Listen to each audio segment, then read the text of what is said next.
has been kind of a crazy day around here today. But I think everything is handled and everyone's dealt with, and that means I get to come out here and sit and read to you for a little bit. Yay! All right, so today is chapter 21 of Love and Lovecraft. We're very, very close to the end, as you can see. Oh, and I need to put my reading glasses on because I don't have my reading glasses on. Look at me, not prepared.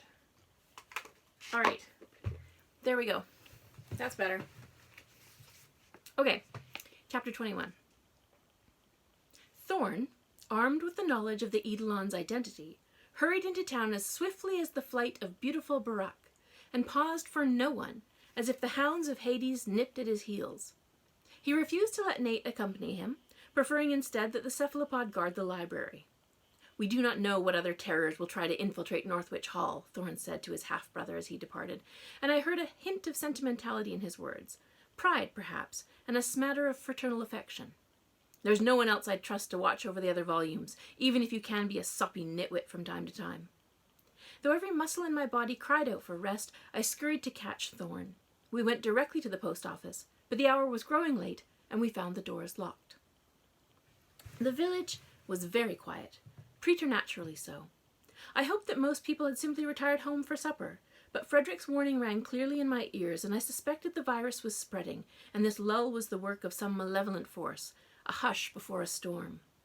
As Thorn prowled between the narrow stone buildings, I wondered if this was not some aberrant somnambulant trance that had been cast across the town. Even for sleepy Dunham, the lanes and byways were more desolate than usual, and the air held an oppressive, soupy thickness. The military camp, traditionally a beehive of activity, had fallen into a queer sort of stupor too, and I dearly hoped the soldiers were patrolling the fields, looking for Teddy, and far from the influence of these wicked doldrums. Yes, that must be where they are, I decided. They were following the logic that if George was alive, then the Crumpsall fellow may be too. If I was of a stronger constitution, I'd have marched into the midst of the camp to inform Captain Crankshaw of Teddy's weird and abrupt destruction. But the vision of that body pecked into pieces was still too fresh in my mind, and I wanted only to ignore the memory and lock it away to deal with later. If I shared my knowledge with the soldiers, there would be too many questions inspired, and I doubted that either Thorn or Nate would wish to have a cohort of mounted soldiers patrolling the grounds of Northwich Hall. Outside the post office, Thorn peered into the little window and sneered in frustration. "Where does this Runkle boy live?" he growled to me. "There are lodgings at the back of the post building." I led him to an alleyway that smelled of cat urine and wood smoke. "Down this way, here, the last door on the left." Flower pots, overflowing with blue monkshood and lacy red poppies, flanked the skinny brown door. Mrs. Runkle had lived here with her grandson since the death of her husband, almost 3 years ago, and she enjoyed a quiet and contented existence, with her main connection to the wide world being her beloved hours behind the postal counter. Without regard for the serenity and sanctity of the dinner hour, Thorn pounded hard upon the door. "Good evening, madam," he said loudly. "Are you there?" Utter stillness. "She may not be home," I said, looking at the windows. All seemed deserted. "Sometimes she and Marvin dine with the Poole family. Mrs. Poole was a cousin to her husband, you see, and they have long been—" "Good Lord, Harry, I don't give a bull scutter about Dunham's family connections," Thorn said. He set his shoulder to the doorframe and gave a sharp shove, and the old lock popped. Thorn entered. "You can't go in," I said. "How curious that today you would suffer such a moral quandary," he replied over his shoulder. "Did you not enter my home in just this same manner?" I hurried after and closed the door, hoping no neighbors had heard us. "That was different," I replied. "I wanted to make sure your house was safe from vermin." There wasn't the smallest hint of curiosity in your motives, not even a bit. "You are a true philanthropist, Harry," he mocked. "Well, aim your boundless charity in this direction, you pious saint, and find my damn book." Thorn cast about the small, cramped, and cluttered apartment. "The boy has hidden it somewhere, and I mean to have it back." But the apartment was merely a kitchen and 2 small bedchambers, and it took no time at all for our eyes to range over every surface, nook, and cranny. I hurried into one chamber as Thorn disappeared into the other, but when I peered under Marvin's bed, I found only a chamber pot. "Nothing," I said as I returned to the kitchen. "It seems the boy has evaded us," he said. "Do you still have my glasses in your possession?" I pulled them out of my pocket and set them in his waiting hand. With a deft snap of the wrist, he He put them on and began cycling through the lenses, leaning close to examine different items as he took a turn around my home. My patience flagged. Well? Not a single hint of the book or the eidolon or indeed anything supernatural, he said. He removed them and put them in his breast pocket. Either the boy has not been here since his transformation, or he's learned how to evade the hermetoscope. You were wearing those when I first met you, I said. Thorne cocked one eyebrow at me. And that makes you uncomfortable, obviously.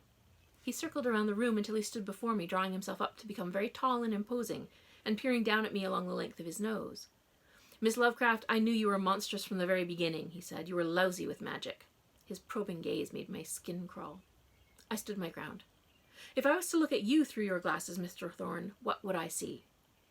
But he clucked in dismissal and shook his head. It's never a good idea to use the hermetoscope for party tricks, Harry. Once witnessed, some things can never be forgotten. He pointed to a door on the opposite side of the apartment. Does that lead through to the post office? Maybe we'll have more luck there. He elbowed the lock open and barged through this door too, and we stumbled into the dim post office to diverge in opposite directions. Thorne went to the counter, and I went to the post boxes. He rummaged about in the shelves, and I poked through every cavity, but the town of Dunham has very little need for shipping. The only items we found were 2 envelopes to distant relatives, one from the Chowder household and another from Mrs. Cripplegate, both set aside in a bin marked outgoing. Under the counter were bins for sorting, but they contained a few balls of yarn and an old cheese sandwich, fuzzy with mold. Empty, I said. Thorne looked around in disgust, hands on waist. Would the boy have anyone else in the vicinity to whom he'd entrust a cherished book? I shook my head. To be honest, no one in Dunham reads much at all. I have serious doubts about their literacy. That may be to our benefit, he replied. I toyed with the little key around my neck. There were whole days when I'd be the only human creature to visit the library, I continued. It's a lonely place. I cannot impress upon you how happy I was when I found Northwich had been sold, and I thought at last the possibility of a neighbor who enjoyed the simple pleasure of reading. I'm sorry to disappoint you, he said. I do not read for pleasure, only for self-improvement. Well, at least you're more aware of the power of books than any of the other fools in this village, I said. His thin lips crinkled into a smile. Harry, is that a smidgen of cynicism I hear from you? He chuckled. Is it Christmas? Is there hope for you yet? Oh, joy! I grumped. I've long nurtured a disappointment in Dunham's treatment of its library. Your arrival has simply made it clear to me that the village has no need. Then I stopped mid-sentence. Thorne studied my face. What? I've had a thought, I replied, slowly, for I wasn't sure yet of my abilities of deduction. An inspiration. Where is the best place to hide a book, Mr. Thorne? Well, I would have said a well in Northwich's cellar, but I think that may be the incorrect answer, he replied. In a library, I said, surrounded by other books, and better yet, a library that's dreadfully underused to the point of abandonment. I smiled and pulled the key from my necklace. Even the librarian has been there but rarely in these troubled days. It would be perfectly safe. Thorne grinned. Oh, Harry, your cynicism does you credit. We must nurture it further. We mounted the stairs. My key resisted fitting into the lock. Perhaps it didn't wish me to enter. But at last my trembling fingers were able to manipulate the door, and it creaked open on reluctant hinges. I felt a pang of regret that I'd been such a poor guardian, and had left my beloved collection alone for so long. The room smelled stale. Dust motes floated upon the air. The library contained very little furnishing.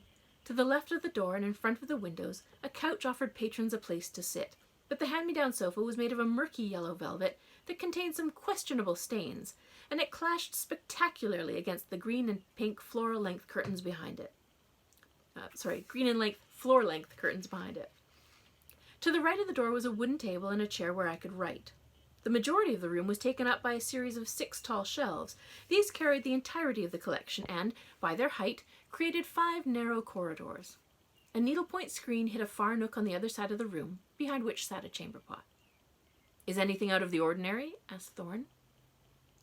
No singular item stood out as different, but something was wrong. I felt it in my bones. Someone has passed over this threshold not long ago, I said. Thorne looked at me askance. You can sense this with your quirk? No, I replied, and tipped my head to the ground. I can see this with my eyes, Mr. Thorne. The wooden floorboards had not been swept in almost a week, certainly not since I was last here, and a light velvet of dust covered the floor. We'd only opened the door halfway in its semicircle, but the marks in the dust carried on to the wall. Without a word passed between us, we prowled between the shelves, and as he moved to the farthest corridor, I let my eyes rove over the titles, but nothing appeared out of place. The books were as I'd left them, neatly faced and squared. My desk was tidy, the piles of paper not too large, and the curtains across the windows had not been opened in some time. "There is nothing amiss," I said, brow furrowed. "Everything is in its perfect order." "This is your perfection?" he said from the far side of the room, hidden by the high shelves. "Such insipid titles, Miss Lovecraft. Your library is appalling." He held up a book and waved it over his head, and then brought it down to read the cover. "A treatise on the care and breeding of bait worms. And someone has taken this out to actually read." I heard him shove it back on the shelf with contempt. "Fit only for the lining of bird cages, I swear. Does the village council know you tend such a woeful collection?" "No one visits, so no one complains," I replied as I moved towards the couch and stepped behind it to spread wide the curtains, and found myself staring directly into a plaster-white face and a pair of glittering, hypnotic eyes. There was no time to scream. I saw only the hint of a tiny human form as it swelled into a behemoth, as soundless as a gust of air. It seemed to sprout from the space behind the curtains, materializing like a swirl of leaves in a whirlwind, and as I watched, the antlers grew and spread like tree branches above us, crackling as they unfurled. The spindle fingers wrapped around my throat and squeezed. I felt the eyes boring into me, as if wishing to suck out my soul. Its touch, as unyielding and cold as oblivion, burned tracks into my skin as its sinewy gray slug of a tongue slithered from between its lips and left a trail of saliva across my cheek. I bared my teeth. I struggled. I pressed my palms to its chest to push it away, and the cold texture of the rotted rags seared my skin. It was terrifying to behold. The eyes were twin flames, tall and dancing bright. They beckoned to me. They burned themselves into my mind. The devil's pallid mask branded itself on the screen of my imagination, and I knew in that moment that its gaze would haunt my dreams for the rest of my life. I strained for breath. Stars popped across my vision. The edges of the room grew fuzzy. Then it pressed the bony tip of its right index finger to my sternum. It slowly, patiently wriggled its jaundiced nail into my flesh, burrowing towards my naked heart. Pain flared through my core. My cotton dress tore. My flesh crisped and curled. And the diabolical smile grew as wide as a gaping wound. I tried to back away, but its left hand held me fast around the throat, and as I struggled, I pressed my palm to its cheek and did the only thing I could. I let myself feel. As one can detect one flavor amongst many, one perfume amidst a funk of hundreds, so I felt one emotion through its carnival of sensations, and I recognized it as the blood fury of Mrs. Rabbit and the blood ecstasy of Mrs. Darling. This creature had tainted the thoughts of both women. They had looked directly upon these horrible eyes and been forever altered.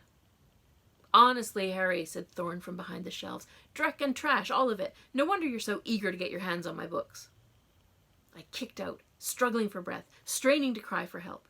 That cracked gray tongue appeared again, emitting the carnal stench of rotten flesh as it grazed along my cheek. The Eidolon was hungry for emotion, for competition, for lust. It probed my heart for any strong feelings upon which it might feast, and the taste of dread on my skin caused a shiver of excitement to travel down its shoulders. But I have always been stubborn, and I ground my teeth together, and with both my hands I grasped its right fingers. I struggled, I resisted, I did not fall to its allures as easy as its other victims. My eyes narrowed, and with the last of my air, I hissed through a clenched jaw, "You cannot have me, Marvin." The fiend faltered. Perhaps it expected an easy conquest. I saw its confidence flicker and felt its frustration rise. "What's that, Harry?" said Thorne from behind the shelves. I would not let it take me. I would not surrender or succumb. I set my hands upon either side of the Eidolon's face and squirmed my psyche into its brackish soul. And as I burrowed into its heart, it suddenly recognized the peril in which it had placed itself. I was no innocent country girl, frail and helpless. I embraced the Eidolon, and I stared fully at the hypnotic eyes without blinking and with purpose. I peeled back the layers of sensation, alternating delight and discovery, hunger and crushing desire, giddy power and helpless compulsion. Most surprising of all, every stratum of his personality was stained with a yearning for liberty. Marvin was merely a tool of the book that had held him in its thrall. It ate at his flesh like a cancer. It suckled the life force from the marrow of his bones. The eidolon whipped back and tried to hide its true face, for the tables were turned. Now it fought to escape my clutches. For a moment I thought I might have glimpsed its human soul, but then the feeling was gone, and the spider hands released me, tossing me backwards against the wooden floor. I hit the table, books crashed to the ground, and the monster gave a horrible, unearthly howl as it shrank against the door. Thorn looked up from the shelves and gave a shout of alarm. He stumbled and tripped towards us, fumbling to put on the hermetoscope over his nose, but by the time he reached me, it was too late. The antlers scratched ruts from the ceiling, and the rags swirled like water, and the nightmare flowed like a rushing river out the open door and down the stairs as though its feet were wings. A suffocating stillness fell over the library as I collapsed on the floor. "Oh my God, are you all right?" Thorn asked, hauling me to my feet. His hands touched mine, and his emotions were a muddle of surprise, horror, and uncharacteristic concern. He was worried for me. I had stared down the demented eyes of the eidolon, and that was a state from which none returned unscathed. Certainly my mind felt bruised, but I still had my wits. "The book is here," I rasped, invigorated. "It wouldn't have attacked me if we weren't so near its hiding place." I hurried to lock and bolt the door, and then I ran to the window to see if it had rushed from the building, but the streets of Dunham showed nothing out of the ordinary. The landscape was as still and empty as a painting. The eidolon had returned to its human form and vanished completely. But the book was here, somewhere within our grasp. All night we searched by candlelight, through every title, looking for the beastly text. We used logic, we used persistence, we used the hermetoscope, but our efforts failed. In the gloaming of dawn, voices and lights from the streets broke my concentration, and when I looked out I saw soldiers with lanterns roaming the streets, calling my name. But I was afraid to leave the library. Any of those faces could hide demon. I waited until I saw Emma and Jane, and then I waved to them from the windows and called out to them. "Goodness, Harry, we thought you'd disappeared," Emma said in anger. "You sent no word of your predicament." "And Mary, is she with you?" said Jane. "She's with Frederick in the woods, where they've taken shelter from the Darlings, who have all been affected," I said, "and I was attacked again by the devil from Dreadmore." Emma gave a little squeak. They hurried up the stairs, and I let them in the library and bolted the doors after them. Hundreds of books in piles on the floor, empty shelves, and ruts torn from the ceiling. Both of my sisters stared slack-jawed at the mess. They may have a million questions, but when they saw Thorn in the corner, leafing through books, they were struck dumb with shock. "Greetings, ladies," he replied. "I hope the morning finds you well." "Mr. Blackwood," Jane said. "What a surprise!" Emma turned to me. "Mamma is in a state, I can tell you. And Papa is on the cusp of worry too, and he never worries about anything." She clasped my hands in her own to show me the full extent of her concern for me. "And now to find that you were so boldly attacked by this dreadful creature. Harry, you must come home." The warmth of her intentions flowed across my skin like syrup, and a flush rose to my cheeks, and I realized she was trying to heal whatever injury had marked me. "I'm not hurt, Emma," I said, "and I can't come home, not yet. The book is here somewhere, I'm sure of it. I can think of no other reason why it would attack me with such determination if we weren't close to discovering its treasure. It will return, given half a chance, so we must stay until we've found Songs of the Scented Garden." "I beg of you, at the very least, let me ask Mr. Marsh to hurry home and inform Mamma and Papa that you are safe," said Emma, opening the window. "Mamma is terribly worried, and her nervous disposition is sure to drive Papa into fits. We must put them at ease." She called down to the street, and like a mystical djinn, Mr. Marsh appeared. Jane looked to me and, under her breath, said, "Wherever Emma goes, he's never far away." "They do seem to be gravitationally bound," I replied with a smirk. She nodded. "He came by the house yesterday to speak with Papa, and then spent an hour in the garden with Emma. His intentions have not been put into words, but Mamma has already picked out the date, the dress, and the name of the first grandchild." "Mercy, that woman will have you three wedded off if it kills her," Thorn replied. "She's determined to secure a happy life for us, Mr. Blackwood," Jane replied, chin held high. "It's her singular duty as our mother, and one she takes very seriously. Mamma may have failed Harriet, but this has only enhanced her commitment to find a suitable match for Emma, Mary, and me." He dismissed this comment with a flap of one long hand. "You'll have no difficulty, Jane Lovecraft," he replied. "I'm sure you could secure the affections of any ham-headed yokel from here to Lower Watley with a snap of your fingers." My sister's eyes widened, thinking he was referencing to her quirk, when he added, "There's no more lovelier face than yours for 100 miles. You're the closest thing to Helen that Dunham will ever see, and you might not launch 1,000 ships, but you could probably send off 4 or 5. "You think me beautiful," she said, incredulous. "As a specimen of femininity, you're pleasing enough, although you smile far too much," he said bluntly. "Any of these bumpkins will be lucky to have you on his arm." Thorn quickly glanced to me with an air of appraisal, then said, "Certainly you aren't as bland as your older sister. Simply stand next to Harry, and your position as a beauty is assured." "As always, you are very kind," I sneered. "Ah, come on now, Harry," he said. "You know it as well as I. With that beak of yours, and well past your prime, as mediocre as a bowl of oatmeal, the only thing you'll attract is an eerie tentacle-limbed gargoyle that spends its days sulking in an underground lair." And he cast me a smirk that was remarkably friendly and full of camaraderie, and instead of feeling insulted like anyone of normal constitution would feel, a warm blush crossed my cheeks. Emma returned from the window. "I'm frightened for Mary. I'll go and find her. If this monster is roaming the countryside, she'll be in horrible danger." "No, you stay and help your sister," said Thorn. "If all the Lovecraft girls are as similarly affected as Harry, you'll be able to repel the book's siren song, more so than me. I'll go and locate Mr. Darling and the Amazon. They shouldn't be difficult to find." "You ought not go alone," I said. "I'll go with him," Jane volunteered. "Together we'll be able to fight off any demon that crosses our path." And so it was settled. "Once Emma and I find the book, we'll join you at Northwich Hall," I said. Then I locked the door after them and turned back to the library and said, "We must find that book, Emma, or we are all lost." And that's the end of today's chapter. Thank you very much for joining me. I hope you have a lovely day, and yeah, fingers crossed, I'll be back here again tomorrow. See you then. Bye!